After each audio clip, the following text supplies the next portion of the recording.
So, first of all, there's the question of what Netzach means. What in the world is Netzach? So let's start by just opening the picture of the chart of the sephirot. I will do that. I can share that from my screen easily enough.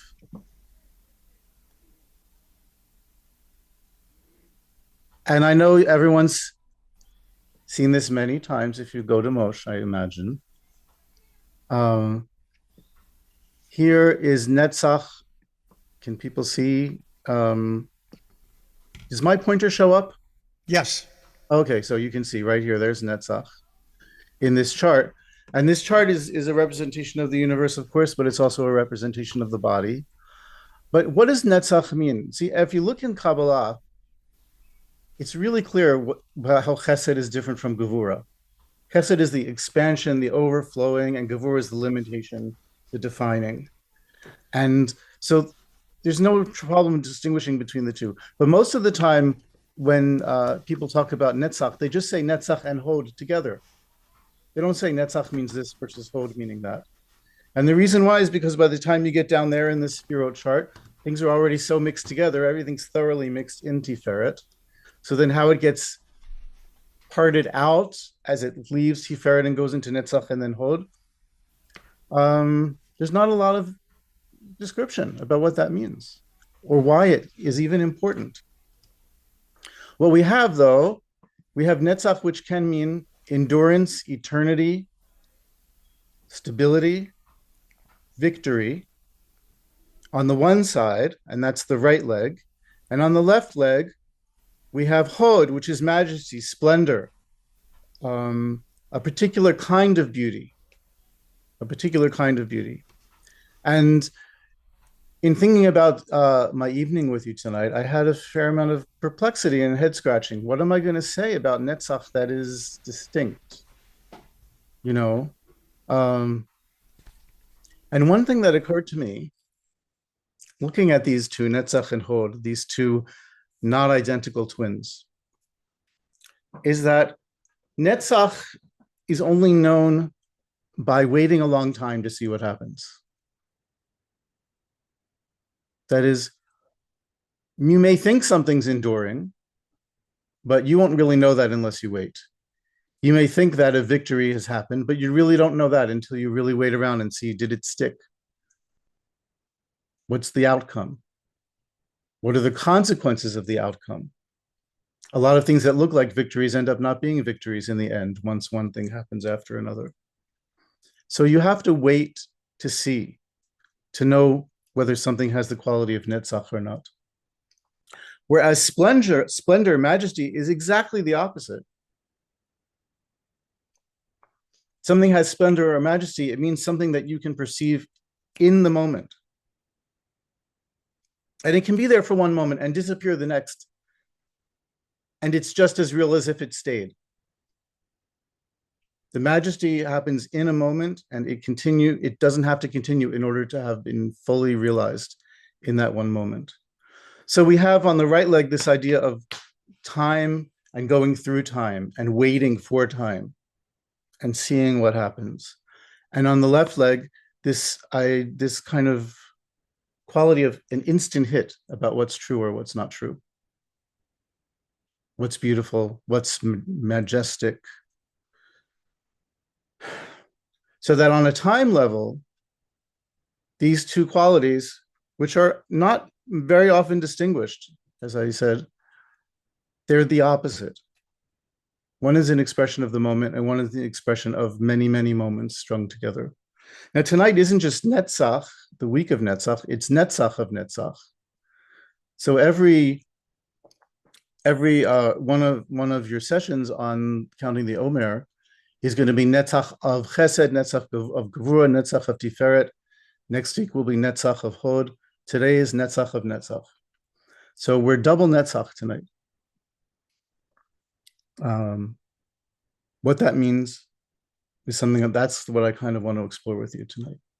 What does it mean to be double Netzach, to be the victory of victory, the eternity of eternity? What can we talk about? What can we say? What can we imagine?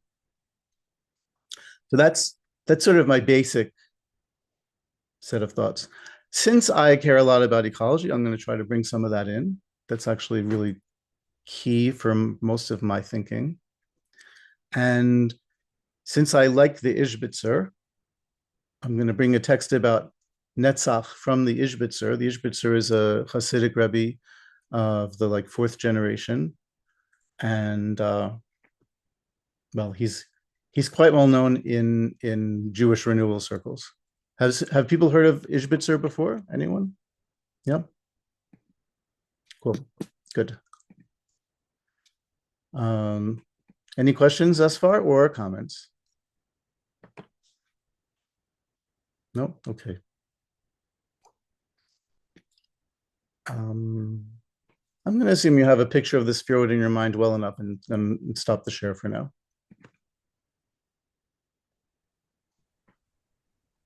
Good.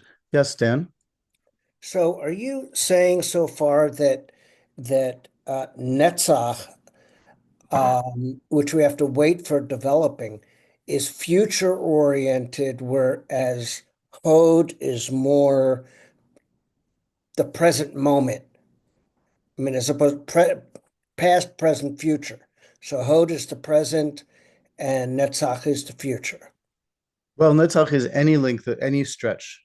It could be the present, all the way through to the past, far into the past, the present, far into the future, the past, all the way into the future. Okay, so it's stretch of time. Yeah.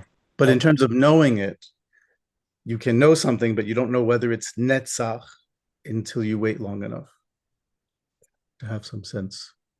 thank Yeah, you. that makes some sense. I hope so. So, Stephen uh, has his hand up, David. what's that? Stephen Siegel has his hand up, Reb David. Oh, okay. Oh, thank you. Thank Go you. ahead.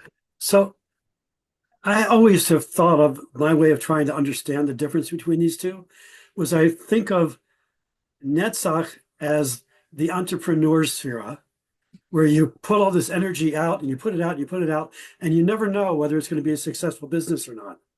And Chod is the managers that come in once the business is successful and just make it happen now. Does that kind of explain the energy? I don't have enough experience of business to to say anything. I'm sorry. Anyone else want to respond? What do you think about that proposition? Ellen, Rabbi Ellen? Well, I don't know specifically in terms of the business aspect, but Hod is so deep. It really is the divine feminine. It's always there. She is always there. And it's connected with the Kohanim and with the shamans and the healers and dreamers. It's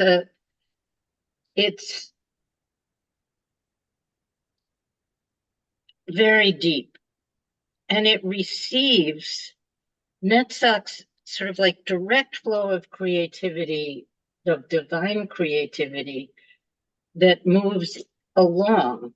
It's not like the perseverance, like you're dragging a big bundle on your back for 100 years. It's moving. And yeah, you can't tell if it's, you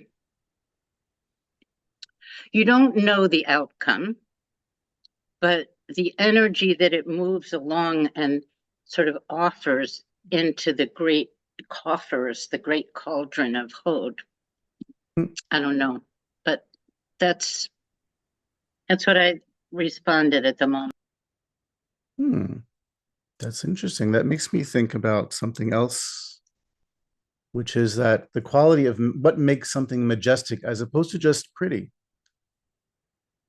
right? And I think that speaks to me. What you said speaks to me about what that question means.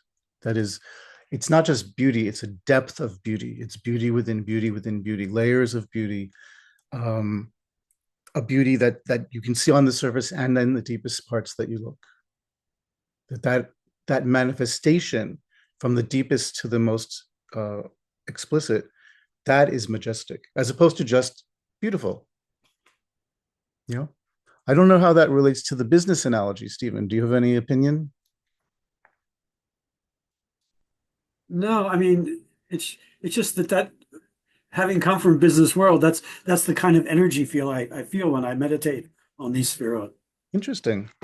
Well, one thing that's true is, and I know this because I watched all your other Omer sessions, uh, and that Phyllis Ocean Berman talked about this, is how everyone has the sephira can mean a unique thing to each person, and your reflection and meditation will bring you to one place about what Hod might mean or what Netzach might mean, and someone else's meditation might mean something else. And of course, there is a tradition that tells us about what these things have meant to people, and that is good to put in the hopper as we digest what's going on. But what comes out is going to be unique to each human being, and that's one of the reasons why this is a usable and useful template, is because it has that alchemical interaction with the person themselves. So we have 3 pages to look at. I'm deciding which one do I want to do with you first. I think I'm going to go with the 3rd page first, just a place where Netzach comes up in liturgy to remind you all. Now, this may or may not be familiar text to people, but I know it will be a familiar text to some people. The phrase Netzach Nitzachim appears multiple times in our liturgy. So when we want to talk about eternity and forever and ever, forever and ever is an expression that's usually used in translations from generation to generation. We have all these expressions: Le'olam va'ed, L'dor v'dor, U'lenetzach nitzachim. These are all expressions for kinds of eternity. So one of the expressions is U'lenetzach nitzachim, which implies 3 layers of eternity. So it's not just the Netzach of Netzach, it's the Netzach of Netzach of Netzach. 3 layers deep of Netzach there. Netzach Nitzachim. So we have in this expression of wanting God's majesty to be revealed, which is both Hod and Malchut, and explicitly it's Malchut. This is from the Amida, from Shabbat morning, specifically from the repetition in the Kedusha, where we all act like angels and we say Kadosh, Kadosh, Kadosh, Hashem Tzevaot, Melok Kol Haaretz Kavodo, which probably everyone here is pretty familiar with that line. Reb David, I can share it a little bit larger if you want to stop your share. Oh, sure. Okay.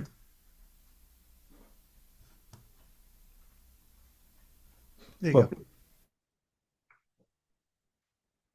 So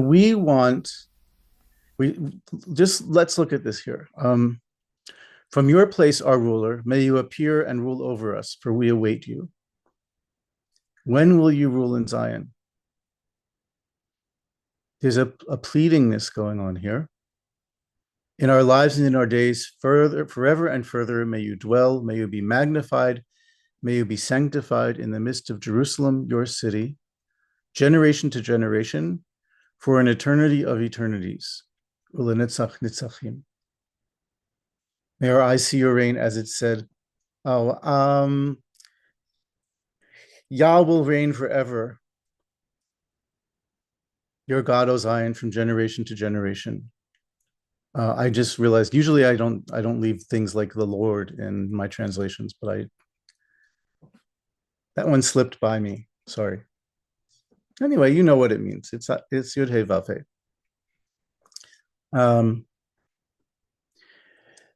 There's this idea that majesty, which can erupt anytime. This is that messianic quality that can erupt into history at any moment. When will it happen? None of us know.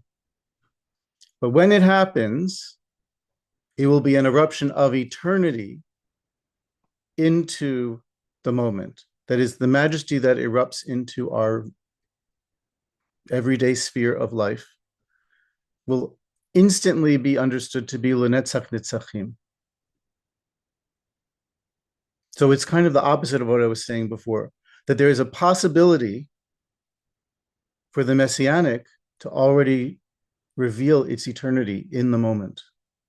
That's maybe a very abstract idea. For sure, it's a very abstract idea. My question is then to ask you for this first bit of our teaching. How can one simply, in a moment, see something and already know the eternity of it? Is such a thing possible? And I want to say that this text is saying, yes, that's possible. And also, in our experience, I think it's possible. It's the opposite of what I already said. So I hope you don't mind me contradicting myself. But I actually find that often good ideas contradict oneself. Yes. So what reality, what dimension would you look at and instantly know this is an image of eternity? Can anyone come up with something? Yes. No. Mary Rita. Mary Rita. Sorry. Oh, it's just two names together. Two Mary. names together, yes. Right. Once I know that, it makes sense. For me, when I think of, especially, this is how I got to it through Netzach, that eternity, it's a moment.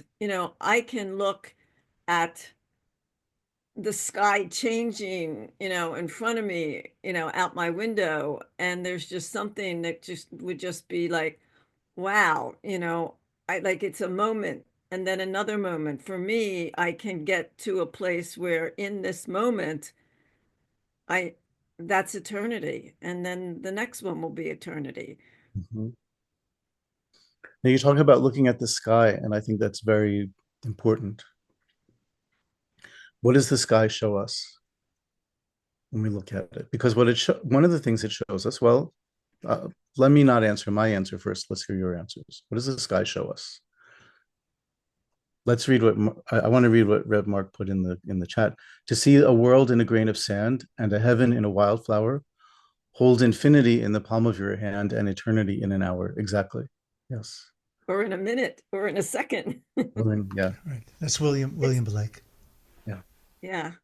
And it's like the drop in the ocean is the oneness, and the drop is the oneness. And I look at the sky, and it could be like just one. Yeah. It's eternity. It's all. Mm-hmm.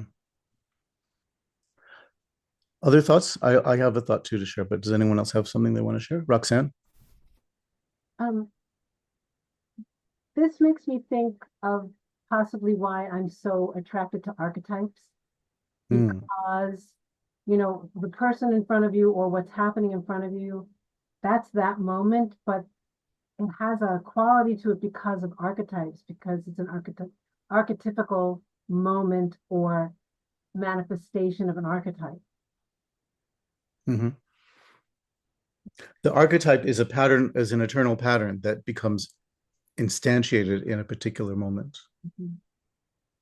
But when it fits the archetype, it suddenly locks into eternity in that moment. Right? Thank you. Yeah. More thoughts?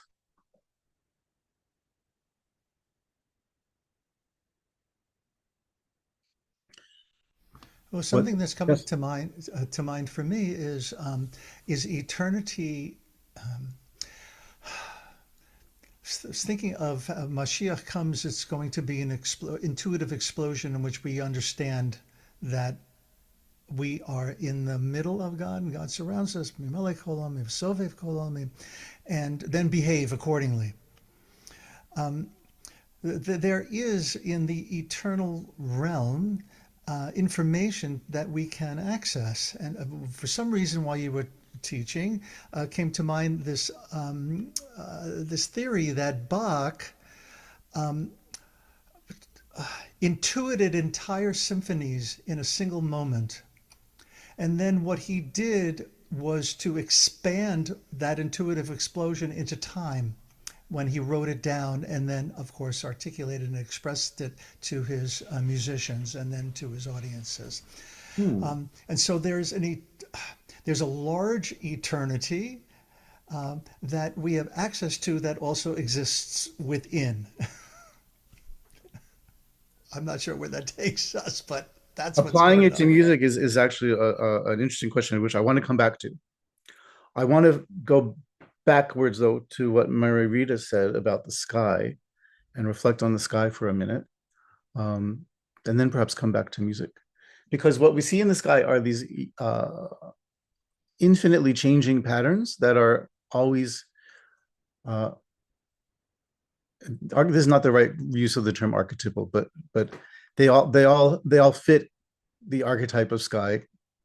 That is, you look at the sky and you know that it is sky, no matter how different the pattern is from what, and no matter how much the pattern changes, it has an essentiality to it that is always this thing that's magnificently greater than us, that we almost have an instant intuition of. And I feel that way when I look at the world around us, what we commonly call nature. Like really, when you're looking at like thick nature, where there's a lot of different kinds of species interacting, and of course, every one of those individuals is mortal and going to die, and it certainly does not represent eternity by itself. But the pattern of their weave together is an instant that is immediately able to be received by our senses as something eternal, as something that connects to eternity. So in this sense, whatever is an image of eternity is also an image of God. Does that make sense to people? This also relates to what Yud He Vav He is, right? Yud He Vav He are the letters for conjugating the verb to be.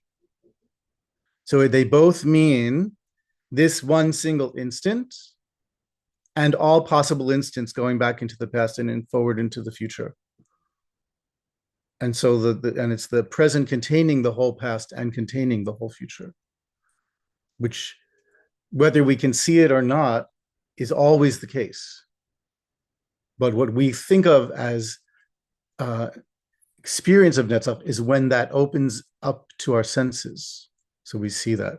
And I think then that goes back to majesty and what I was learning from what Ellen said, which is that when eternity reveals itself in the moment, it reveals the depth of the moment. And then immediately, I think what emerges is the majesty of what is in front of us, or what is within us equally. Okay, I want to go to, let's see which one. I want to go to the first text, the one from Buber. It's up on the screen. Okay, good.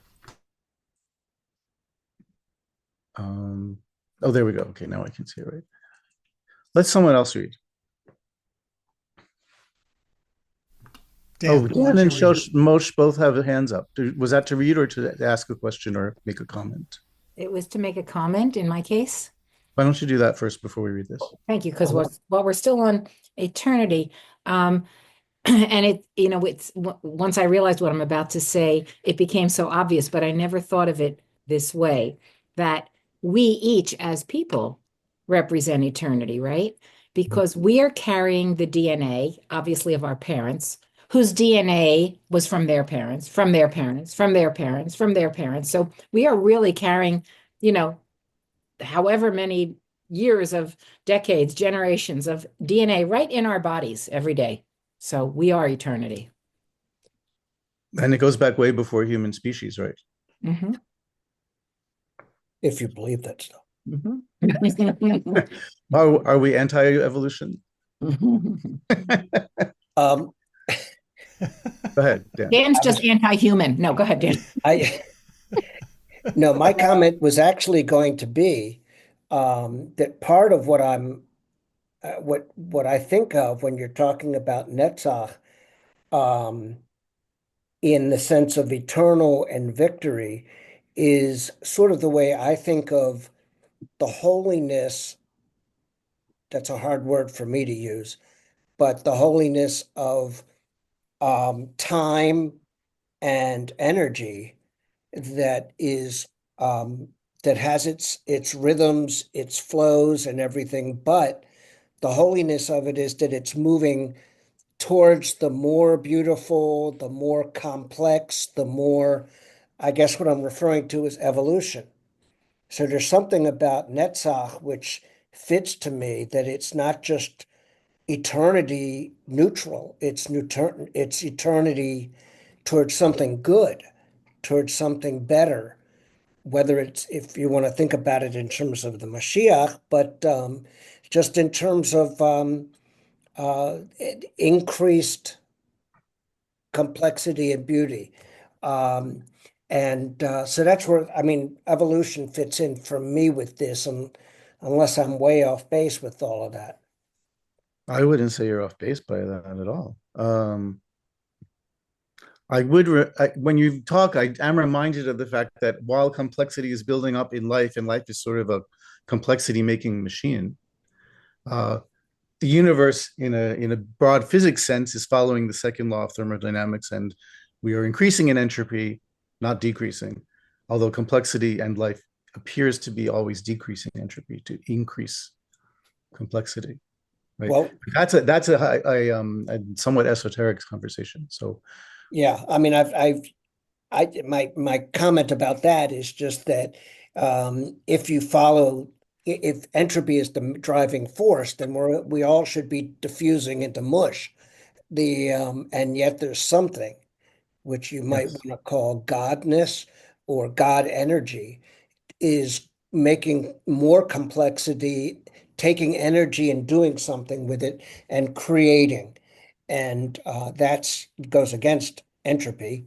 And that's what's so cool. So cool being a translation for holy. Primo Levi, in his book, The Periodic Table, has anyone heard of that book? So in his chapter on carbon, which is about life, he talks about the gradual descent from high entropy, low entropy to high entropy of all things in the universe. And he says, in that descent, life draws a bend in it and makes its nest there. So the descent of from less to more entropy goes like this in general, but he says life goes like this and draws a little bend in that process. And in that bend is where life makes its nest. We're all nestled in that bend in that process from low to high entropy. Devorah, you have a hand up. You're not, oh, unmute, please. Yeah, it was hiding. Sorry. I had an experience about 2 months into COVID, because I went every single day after when COVID started. I went out for a walk along the shore of Lake Ontario, and I'm in Canada. So in March and April, it is really not very green. It's pretty gray. There's it's winter. And if you think back to what it was like at that time, we were all like unsure of what was going to happen and how things were going to take place. And I walked every single day. And the first day that I noticed a bud on a tree, it was like, oh my God, there is something happening. And then there were birds. And then I just stood there one day in the silence, because there was no traffic. There was nothing there except this was God. And this was eternity. I had this sense that, thank goodness, thank God, this is going to go on and on. No matter what craziness we have, the birds are going to come back, the trees are going to grow, the water is going to be there. I mean, unless there's catastrophic things, but that sense of eternity and that God is just making it happen. It's happening. Mm-hmm. Before you have any more discussion, if anyone did not yet count today, that is the day that's about to leave, I'm going to say the count and you can say repeat it so that nobody loses the count because they forgot to do it today. Okay? So Repeat after me if you want to. Hayom, Arba'a, Ve'esrim, Yom, Shehem, Shelosha, Shavuot, Ushlosha, Yamim, Ba'omer.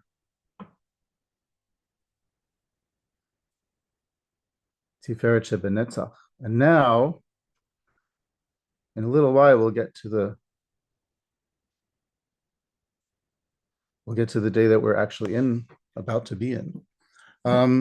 So let's read that quote from Martin Buber, which Rabbi Mark put up a second ago. Let's see. Scroll down a tiny bit because the top is cut off on my screen at least. Well, I did that because the bottom got cut off. Oh, it's okay to cut off the bottom more than the top. Oh, okay. Just give me a second here because I need to change this is formatted. There. How's that? That's good. Okay. And then we can scroll up when we want to. The rest, the part at the bottom is my commentary, less important. So who would like to read Buber?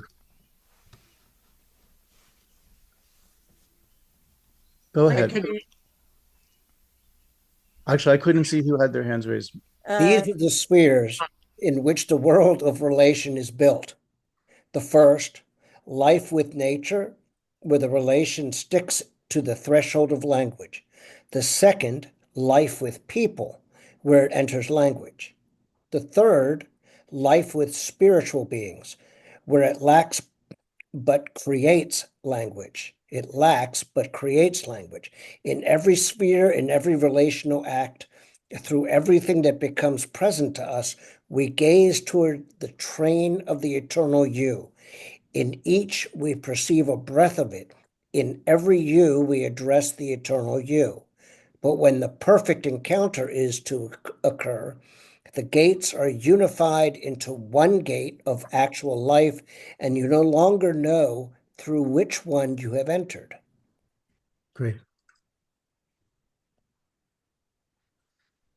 So the first point is that every place where we find eternity, which is the same as finding God for Buber, or thou, the thou-ness of the world, every place reveals eternity. It can come in life with nature, life with people, life with spiritual beings. It has different ways of coming into our experience. So for Buber in particular, those differences are mediated by what he talks about as language. Nature, he says, sticks to the threshold of language. I don't know if I agree with him about that. Well, I'm pretty sure I don't agree with him about that, but that's okay. What's true is that language is the basis of so much of life with people. And in nature, there's a lot of language that's implicit. There's no question that it feels like the other animals speak to us in so many ways, but not in English grammar, at least, or Hebrew grammar, or any grammar in particular. There's been a lot of experiments which show that there's a lot of different animals that have more than the rudiments of language in their cognitive abilities. So these are continuums and spectrums, not actually separate realms the way Buber represents them.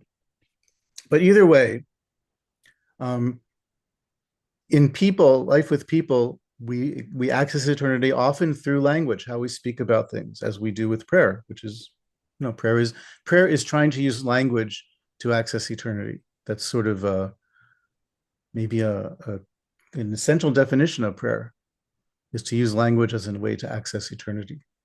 But we were talking already about how to access eternity through nature, which is often an experience, a hit of the depth of majesty in the moment, but there's many ways to encounter that. And then life with spiritual beings, that's the most mysterious part of what Buber talks about. Does he mean angels? Does he mean, who are spiritual beings? I'm not sure what he means, because if you're experiencing the eternal you in everything, in all those realms, God isn't a spiritual being for Buber. God is much more than that. God is all the realms combined. That's that when everything becomes unified and you go through the single gate, which is the eternal you itself. So don't ask me what he means by life with spiritual beings, because I'm not sure. But if you have a proposal for what you think it means, I'm interested to hear, for sure. But what I do want to notice is his lifting up of this idea that we access eternity in the moment of our life with different realms. That's how we get to eternity. He doesn't propose a different way of accessing eternity. It is through life. It is through relationships specifically.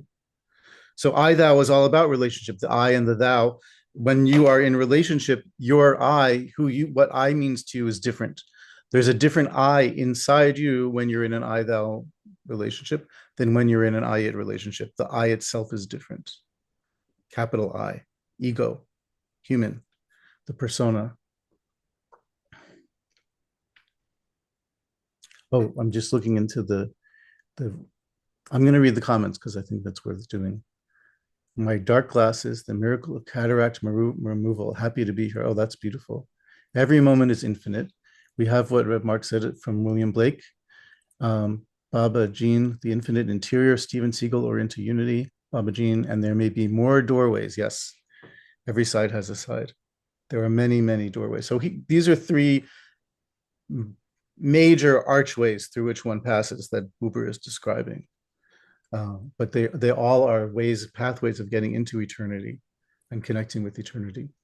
So now I want to go to the third text, which is the second page.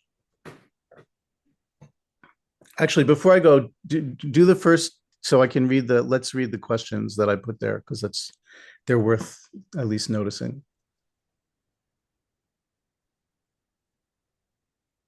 So we have, and here I guess you will have to scroll up a tiny bit to get the bottom there.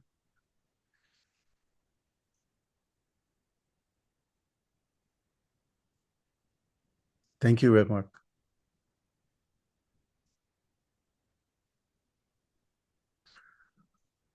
What is eternal? Actually, let's close our eyes for this, so you can let these questions resonate in you. What is eternal in this moment of fragility?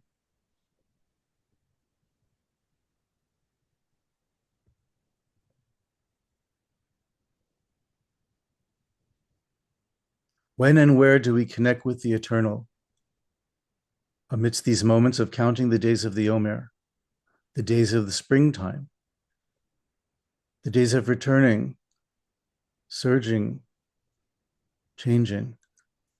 I'm changing the wording, by the way. Take this very moment, right now, where we are.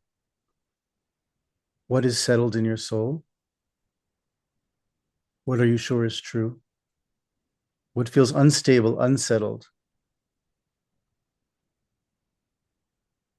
Perhaps less enduring? What hope feels unbreakable? What hope feels enduring? What love feels everlasting?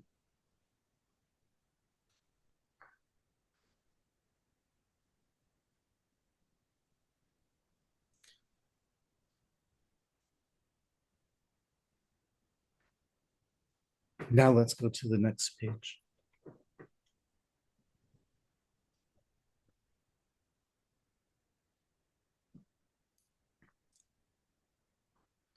So this is, again, the Ishbitzer Mehashiloach. Mordechai Leiner is his name. His most famous idea is that sometimes you can know so clearly what God's will is that God's will tells you to violate the Torah and you should go do that. So that's a unique position among all the teachings of all the Hasidim. This idea that sometimes God's will requires you to break a rule in the Torah in order to fulfill what God wants. Everyone can see why that might be a dangerous idea. Most of the Ishbitzer's teaching is about how do you reach a level where you can discern such a thing. Most people, he would say, are never at that level. It takes incredible discernment an incredible spiritual development to get to the point where you can know something like this is God's will, and it breaks the Torah. We're not going into that too far, but you'll see echoes of that in what we're reading. Ki kein minhag Hashem yisbarach she'adam mekabel tova v'arkach ne'ela mimenu. So it's God's way, God's minhag, God's custom, that a person will receive some good, tova, and after that, it gets hidden from them. And so they pray to God. And what do they pray? Ishbitzer takes a quote from Psalms. Ki nisatani v'tashlicheni. You lifted me up and you threw me out. And by means of this crying out, God returns to him or to them or to her what they have lost with extra good.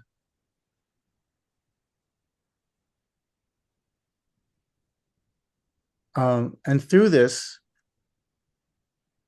the good that a person received becomes called by their name. So there's a question, what does it mean to be called by their name? Because they acquired it through their own suffering. So this is a curious turn of phrase. Through this, the good that a person receives, because they received it, it was taken away, they yearned for it, and they wanted it back, and it came back to them. It becomes part of their own name, is another way to put what he writes. It becomes part of their name because they acquired it through this suffering. And through this process, holiness is established in one's heart firmly, la Netzach, enduringly, eternally. The word firmly is the word, right? And so it will not be undermined, la Netzach, forever, ever, forever and ever. It's nikba, fixed in the person's heart. Hakadusha zen nikba belibo, yated, unmovingly, unshakingly. Shelo tamut, that it should never budge. La Netzach, forever and ever. This idea that something can be so rooted in your heart, it becomes part of your name, is an interesting idea already. But then this idea that somehow suffering is what enables that implantation to happen. This idea that you could have a good, a beauty, a something that benefits you, have it be taken away. The yearning itself creates the space for it to become permanently rooted in your heart. What do people think of that idea? It's an interesting. I think it's a deep idea, and I think it requires some meditation to understand what it really means. What do people think about that?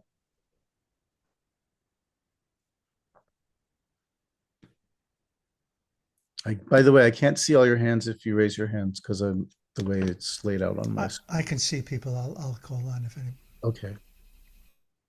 So first of all, has anyone had this experience where a good came to you without having to try for it, and then you lost it, and then you yearned for it, and then it came back to you in some way? I'm immediately drawn to what Baba Jean was writing about cataracts and that kind of restoral.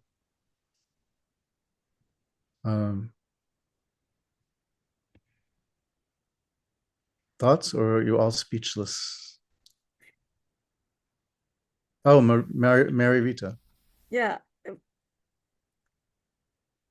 I can certainly associate with Baba Jean because I've had cataracts removed, but it's like the process of that, in that the good is the sight, which then gets schmutz on it. That schmutz is removed, and everything that looked yellowed before becomes like brilliant and radiant. It's just a different color after cataract surgery. But if I take that deep inside of me in a sense, like what came back to me is from about the 2020, like I had been like really drawn to light and radiance. And I'd have to go back and think, I don't remember when the cataract surgery was, but like sight is so important to just be able to connect in so many ways. And as you get older, sometimes it is what you lose or you lose some of it. But I took a, a third Hebrew name, Hazoheret, Oh, wow. from Zohar, because I really felt called and I felt that was given to me like the radiant one. But I didn't have a connection to it until Baba wrote what she did in the chat. It made me thinking about like what a gift eyesight is and to be able to see. And then when it gets clouded, and then all of a sudden it's not clouded and everything looks different. Mm-hmm. Yeah. Dan, you want to say something? Yeah, I was just going to comment that for me, and I think the idea is a good can come to you, but you can take it for granted, but you don't really appreciate it, and it doesn't really become part of you unless you lose it or you go through some sort of suffering, and then when the good comes back, you really say, "Aha, this is really important thing. I don't take it for granted. It could be lost again." So I hold on to it much deeper and much more dearly. Mm-hmm. I want to refine. This translation is from a book that I edited, and I did edit the translation itself also. But I want to point out that his word for suffering here is shesibel mehem, that one acquires the good thing, but as the good thing becomes part of one's name because one acquires it, one takes possession of it in a unique way, because they bore the burden of not having it. So the word actually doesn't mean suffer. It means it implies suffering, but it means literally to bear the burden. And the root is the same as savlanut, patience. So to endure, which also connects to Netzach. This idea of bearing the burden of something connects to Netzach, that one can have the stability within to bear a suffering, to have patience in the face of crisis, all these kinds of ways that one finds the stable point within the chaos. Yeah, Roxanne, you have a hand up. This movement in this paragraph made me think of like that it's a gift, it's a kind of a grace to have the imagination of who we would like to be. Let's put it in that way. We could talk about the world, what we want the world to be, but let's just say you have an eye-opening, something happens where you realize you could be this person with this value or attribute. And then now that you've seen that that attribute exists, then you see the ways in which you are not, doing this, whatever this thing you want to become is. And so that's a kind of suffering and a kind of longing to be what you imagined you could be. And then eventually knowing how you fall short of it and putting in that effort makes it become part of your name. It makes it become your nature. You have to work towards it for it to be part of your nature. And of course, this is a very nice paragraph because it's saying in a way, of course you will fail sometimes. And that is part of the gift because it eventually will become you. Mm-hmm. I love the way you put that. Thank you. Meira?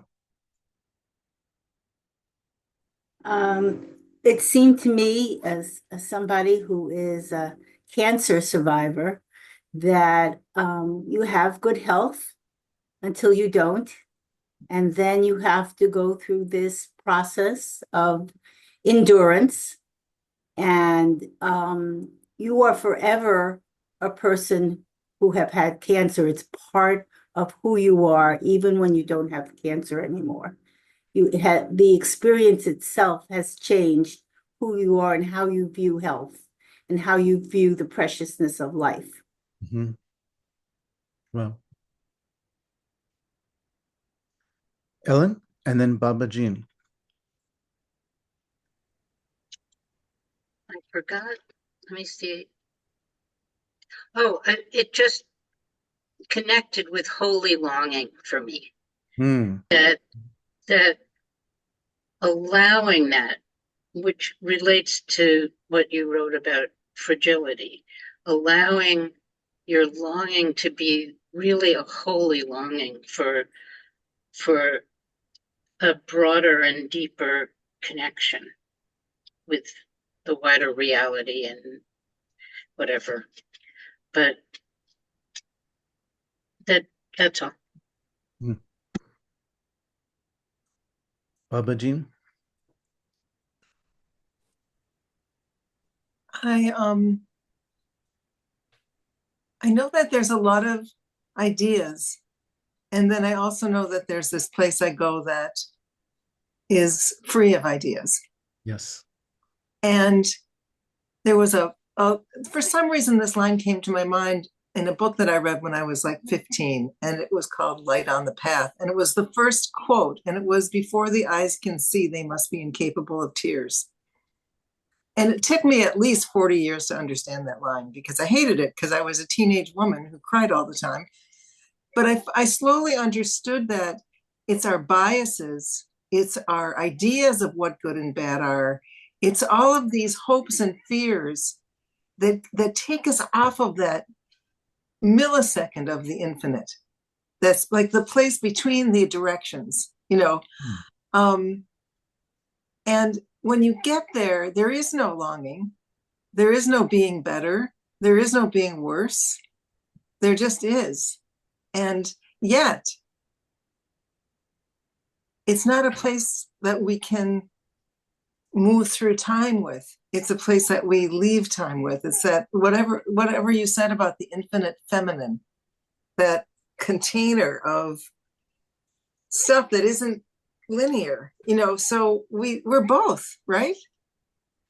I mean, I spend a lot of my time in that infinite space, and I actually I don't always know how to interact with the day-to-day world. You know, I never got married. I forgot to get married. I forgot to have children. I just was a shaman my whole life. And you know, sometimes I like having friends, but I really don't know how to do small talk ever. You know, I don't really get engaged in the world other than to serve. I'm 76, and I've also had cancer for 15 years. So every breath, losing a lung, you know, all the surgeries. But every one of them was an amazing adventure for me. It sounds weird, but it was like, wow, this little puppy of mine I get to live in. I wonder if it's going to survive this. Wow. I wonder what the doorway to the next world will be. You know, I'm turning 76 this year.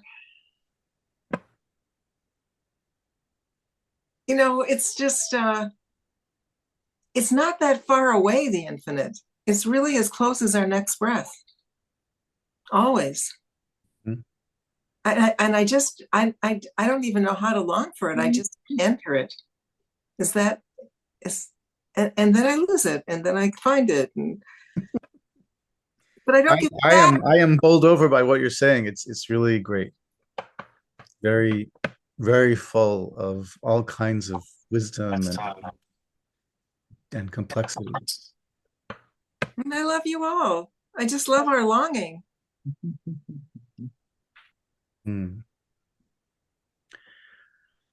Rabbi Mark put in the chat a Rumi translation. I think this is Colin Barks, probably. Out beyond ideas. Yes? Yes.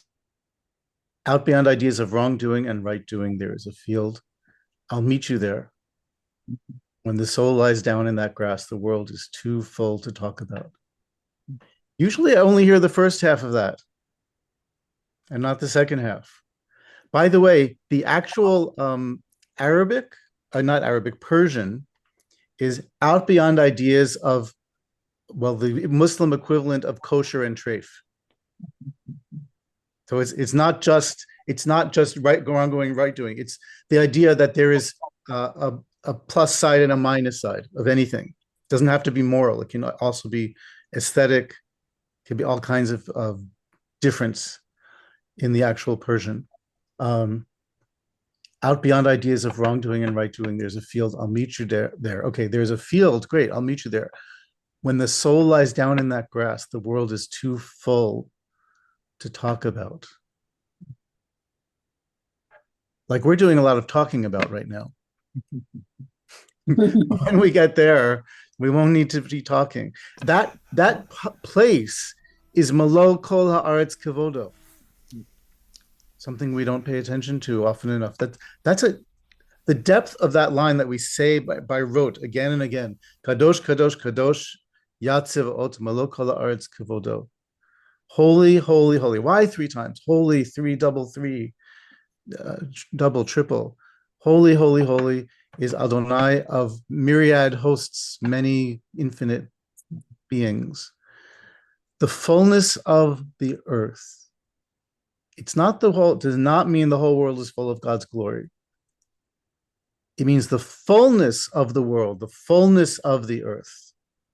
The world is too full. That fullness is God's glory. That fullness is that complexity of interweaving of lives that creates this sense of eternity in the moment. That's one way of perceiving it, is perceiving the eternity of these relationships, even if they're embodied in all these finite, very mortal beings. I mean, not just mortal like us living 70 years, mortal like the ant that lives a number of days, or, things like that. So, but the fullness is made up of all those mortalities, actually. Those mortalities are what interweave with each other. Like we say in the Borei Nefashot, I don't know if people know this blessing, Borei Nefashot Rabot, V'chesronan. Does that sound familiar to people? Some people know it, of course. I can put it up on the screen actually pretty easily. So why don't I do that? Hang on a second.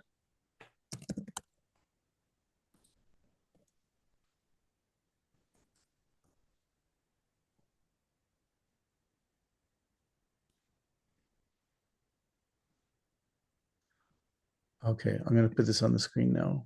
This is a particular format of this material because it's meant to be printed out 4 copies to a page and then shared with people.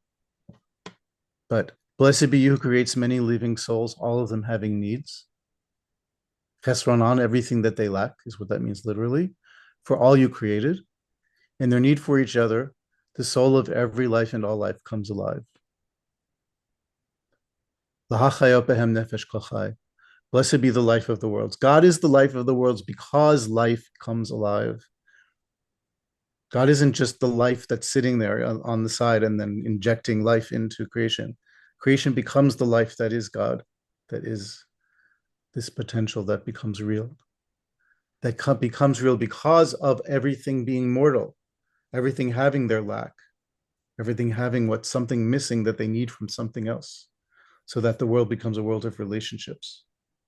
And it's not just the number of beings that make the fullness of the world, but the infinite, multiple layers of their relationships, which are uncountable. We're not. Here's another way to look at it. Who creates many living souls, all of them having needs, for all you created. What comes alive through their needs is the soul of every life and all life. Blessed be the life of the worlds. So this is on my website, neochassid.org. Yeah, but I think it just connects back to that line. The world is too full to talk about. We try so many ways. All of science is about finding ways to talk about this world that's too full to talk about. And then you end up talking about this one relationship between this one insect and this one plant because the world is too full to talk about the whole thing. but we become experts in little pieces. Those of us who do science or maybe philosophy become experts in one little piece because it helps to illuminate the whole infinity of everything. And that's the world in a grain of sand that we started with, that Reb Mark started us with, I should say. You have a hand up. Yes.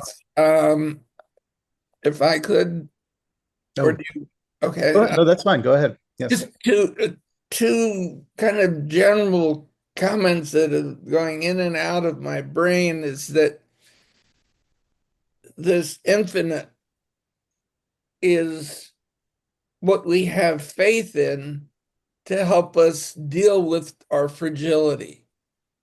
That there is something that's infinite, that's out there, but that it's, and here again, along with Buber's stuff, we don't have the language.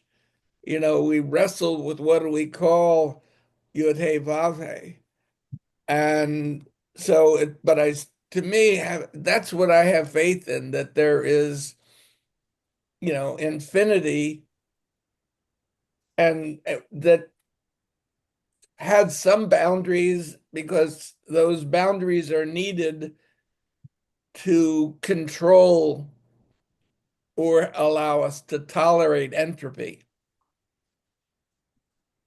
And then one other thought, you were saying, what are the spiritual beings?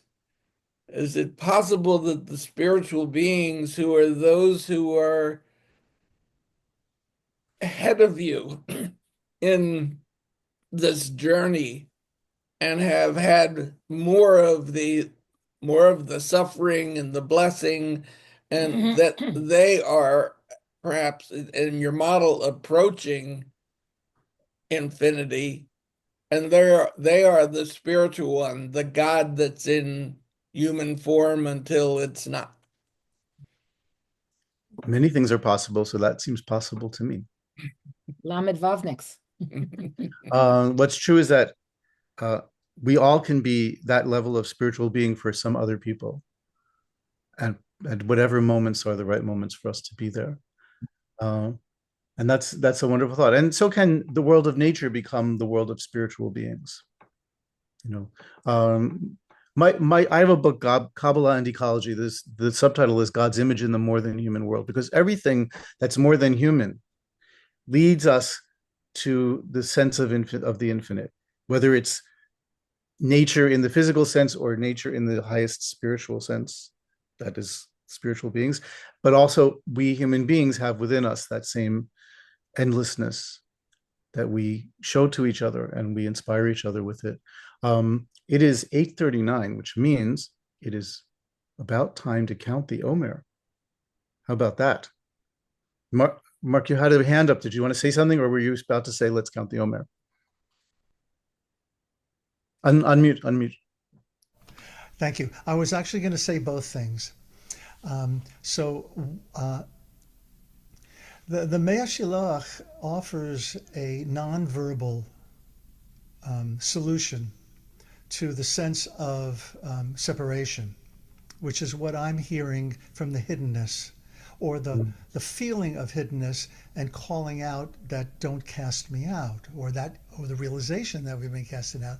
And his solution is v'tzoek b'chol libo mitpalel to the Holy Blessed One. Which reminds me in Psalm 145, which it says, Karov Adonai l'chol korav. So God is close to those who call out. There's something about the primal and the human instinct to be close by just yelling and calling without words. I mean, I'm a musician, so a nonverbal approach and the power of a nigun, for instance, speaks to the pruning away of all that's not essential until we return to that place of unity, that place where we feel and sense eternity in that moment. So I love that he says that. And also when you brought up Savlanut, Sovel, about the burden. I was thinking of the same thing, that the word suffering, I think that most moderns have a problem with, we have to suffer, for our art. We have to suffer in order to be close to God. But perhaps it's that because we have to live in this world of Gashmiut, this world of stuff, of blood, sweat, and tears, it's going to naturally happen that we feel separated. And if we are so blessed with spiritual tools to do teshuvah, calling out is one way to do that. And then what comes back to us, we really can own. Right, that goodness, that initial goodness that was given to us and then hidden, then it's really us. And it can be the beautiful, I forget who talked about the cancer. I think it was Meira. But that was an eye-opener for me. Thank God I've never suffered from that. But of all that we've ever experienced is part of us. And when we seek out the good and we turn the bitter to the sweet, then we really can own it. Anyway, I'll get off my pulpit and offer the bracha. Stephen, did you want to say something before we count? Nope. Okay. And So just one thing. When we do the bracha and we do the count, the song, the bracha, and the count, I should say. Then afterwards, there's two short prayers I want to say, thinking about Gaza and Israel and Palestine. Okay.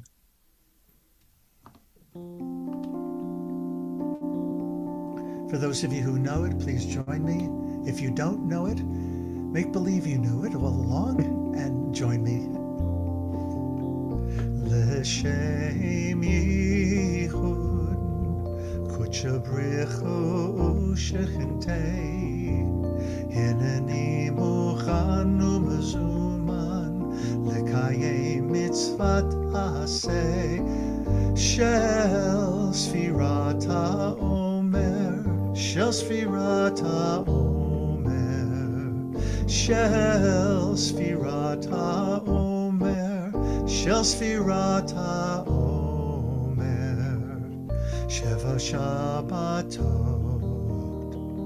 Timimot tiena Sheva Shabbatot Timimot tiena Ay ay ay ay ay ay ay yada ay ay ay ay yada ay ay ay ay ay yada ay.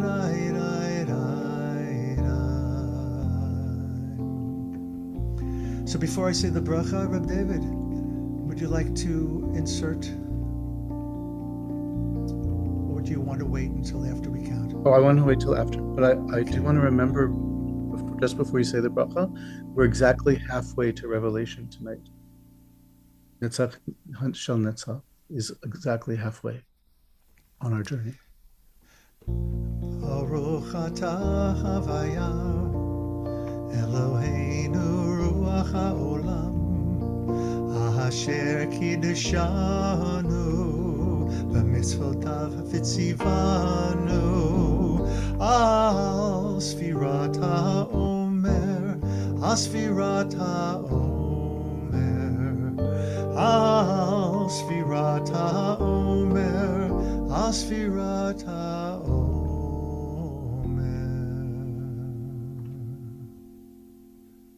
Hayom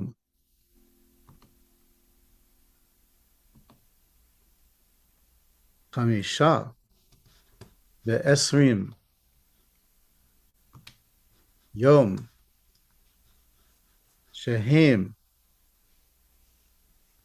Encourage you to unmute so we can hear you say if you want to. Shehim Shlosha Shavuot Ba'arba'a Yamim Omer Netzach Shebenetzach. Netzach Shebenetzach. Woohoo! Trucking along. Okay, here come the two prayers that I want to say that I really hope can come true. First, the first is a line for the hostages. That is actually a traditional line for people taken captive from many centuries. Achenu v'achiotenu kol Beit Yisrael hanatunim b'tzara uveshivya hamakom yirachem aleihem v'yotzeim me'afela le'ora. May they be brought out from thick darkness to full light. And the second is a blessing for the whole land, Israel, Gaza, West Bank, all of Israel, Palestine.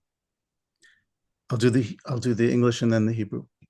Rescue all of your land from the Jordan River to the sea, from the spilling of blood, and all residing and sojourning there under every government, from haters without and hatred within.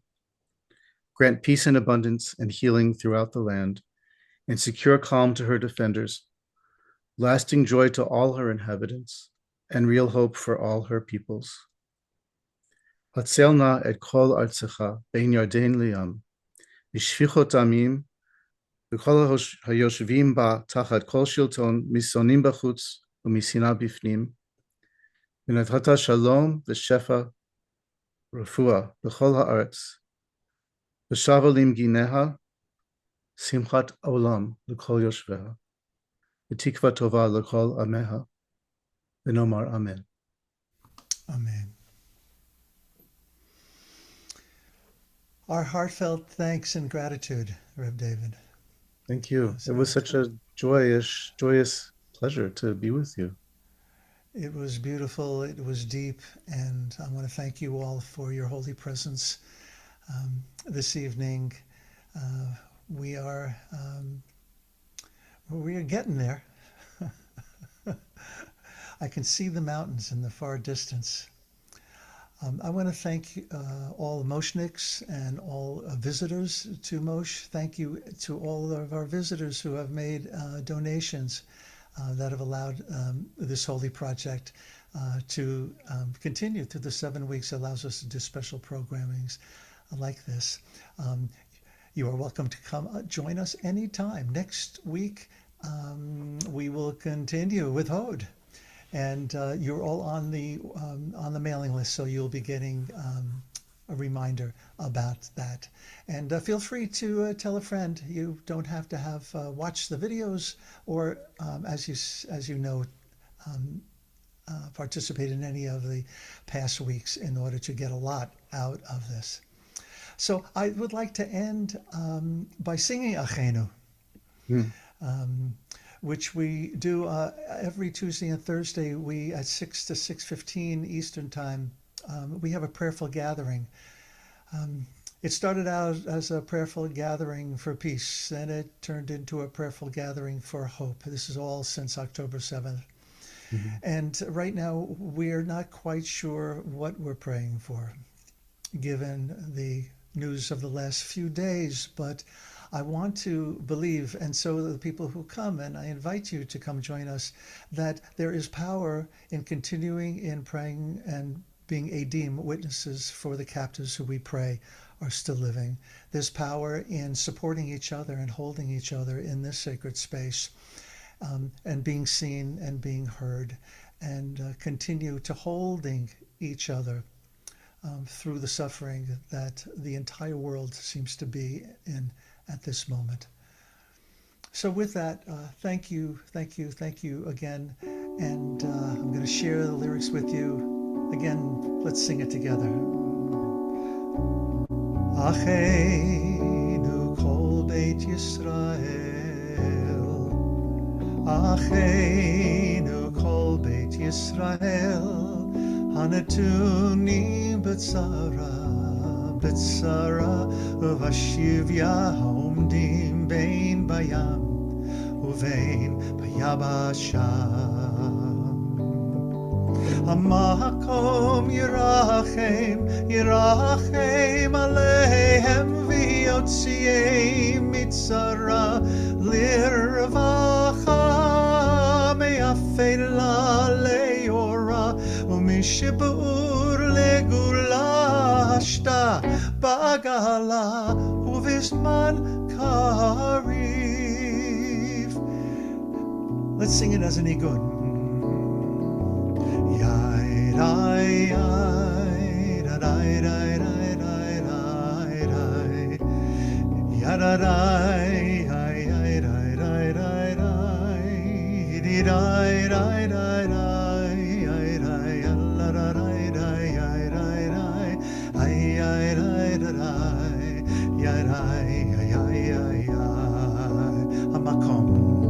Hamakom Yerachem, Yerachem Alehem V'yotziim Mitzara Lirvacha Mi'afela Leora Umishibur Legeula Ashta Bagala Uvizman Kariv Uvizman Kariv Uvizman Kariv